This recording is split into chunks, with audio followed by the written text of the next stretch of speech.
You reminded me in your question of hearing Zen Master Sung San say, life is no meaning, no reason, and no choice.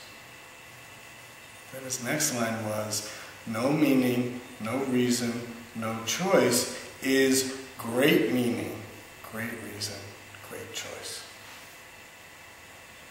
So, maybe ultimately there is no meaning, but what do we do with the moment that we have? So, in his teaching, he said Buddhism is attain your true self and help this world. Of course, it sounds linear, but it's not really linear. It's not first do one, then the other. But attain your true self is the answer to that question, what am I? But it's not an intellectual, okay, now I know who I am. But we express ourselves moment to moment. But that, and this is my talking, not Zen Master Sung San talking, that requires a stripping away, or at least a seeing through that conditioning, so that the greed, the anger, the ignorance isn't controlling us.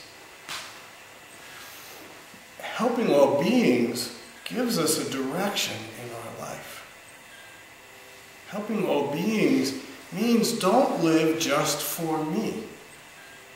For me, living just for me leads us to selfishness and ultimately unhappiness, because our chasing after our desires and trying to satisfy our desires ultimately doesn't work. Some of us might argue with that point, but the Buddha's realization was ultimately we just end up with more desire. So an intention of helping this world already says my desire won't be enough. So how can I use this moment to make the small world that I'm living in a more peaceful and harmonious and healthy place?